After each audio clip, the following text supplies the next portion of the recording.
देखिए हिमानी, होना तो ये चाहिए था कि जब देश 15 अगस्त 1947 को आजाद हुआ तो उसी समय रामलला विराजमान को भी आजाद हो जाना चाहिए था, क्योंकि प्रभु रामलला विराजमान, उनके अंदर जीवंतता है, प्राण प्रतिष्ठा का कार्यक्रम होता है। प्राण प्रतिष्ठा जब मूर्ति की होती है ना तो जीवंतता होती है, और इसीलिए कोर्ट में मुकदमा रामलला विराजमान ने स्वयं लड़ा है अपना, कोई और नहीं। स्वयं भगवान अपने लिए, अपनी भूमि के लिए, अपने मंदिर के लिए लड़ाई लड़ने कोर्ट के चौखट तक पहुंचे हैं। मैं इसलिए स्पष्ट तौर पर कह रहा हूं कि अगर 15 अगस्त 1947 को बाबरी का ढांचा, जो विवादित ढांचा था, तो गिरा दिया गया होता, मुक्ति दे दी गई होती, तो शायद प्रचंड हिंदू शक्ति को अपने हाथ में, कानून हाथ में न लेना पड़ा होता। लेकिन दुर्भाग्य रहा, देश में सेकुलरिज्म के नाम पर ऐसी सरकारें बनी जिन्होंने हिंदू भावनाओं को लगातार ठेस पहुंचाने का काम किया। जब के Muhammad Archaeological Survey of India के क्षेत्रीय निदेशक राकेश जी, और नीचे से चाहता हूं मिलने लगे, तो खुदाई 1947 को लेकिन आजादी के बाद जो के समय में आर्कियोलॉजिकल सरकार बनी थी, खुदाई अपनी पूरी की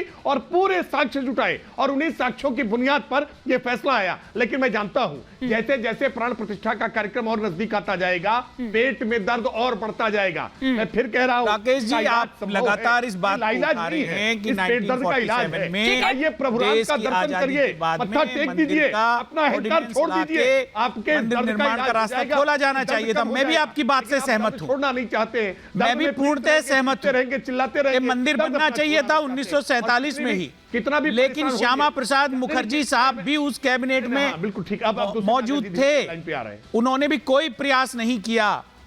क्या आप श्यामा प्रसाद मुखर्जी साहब को भी उस कैबिनेट में मौजूद रूप से दोषी मानते हैं, या अकेला एक दल को ही मानते हैं? क्या पंडित नेहरू तो श्यामा प्रसाद मुखर्जी के बारे में बताइए। राजेंद्र प्रसाद, पंडित नेहरू जी को तो आप सुबह से शाम तक पानी रोकने के कोसते ही हैं, ये सरकार, लेकिन कृपया देश जानना चाहता है, मैं भी जानना चाहता हूं, मेरी भी ऐसी ही मान्यता है। उदारता 15 अगस्त 1947 से निर्माण का कार्य शुरू हो जाना चाहिए। करोड़ रुपए देकर के हम आजाद हो गए, गुलामी की सारी चीजें हटा दी जानी चाहिए। उसी समय से किया जाना था, वो न किया गया होता ना, तो शायद आज ये समस्या इस रूप में न दिखाई। एक बार जरा मैं अनुप्रिया जी का वापस रुख करूंगी और उम्मीद कर रही हूं कि अब अनुप्रिया जी की आवाज मुझ तक भी पहुंचेगी। अनुप्रिया जी, लेकिन इतना क्यों बौखला गए आपके सांसद? कभी आप लोगों को, आपके सहयोगियों को मुगल याद आ जाते हैं, कभी आप लोग इस तरह से तमतमा जाते हैं, कभी आप लोग ये कहते हैं कि न्योता देने वाले बेवकूफ हैं।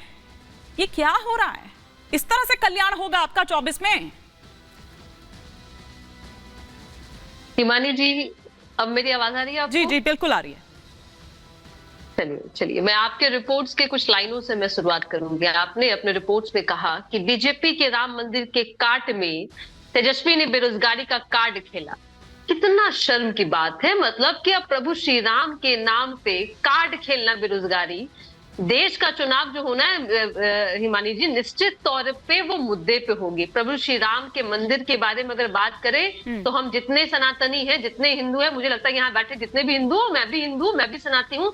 प्रभु श्री राम इस विश्व के कण कण में है, हमारे मन में है। इसलिए प्रभु श्री राम के बारे में राजनीति करने वाले लोगों को मैं चेतावनी देती हूँ कि अगर प्रभु श्री राम को अपने जीवन में आपने चरितार्थ किया होता, या प्रभु श्री राम जिनको हम मर्यादा पुरुषोत्तम श्री राम कहते हैं और उनके जीवन को हम सीखते हैं, तो यह कहते हैं कि जिन्होंने अपनी पत्नी के लिए, जो कि रावण अहंकार में ज्ञानी जरूर था, लेकिन अहंकार में सत्ता के नशे में चूर होकर अगर उसने मर्यादा का उल्लंघन किया तो उसकी भी हत्या होगी। और जो प्रभु श्री राम ने उनकी हत्या करके ही मर्यादा पुरुषोत्तम श्री राम कहा था।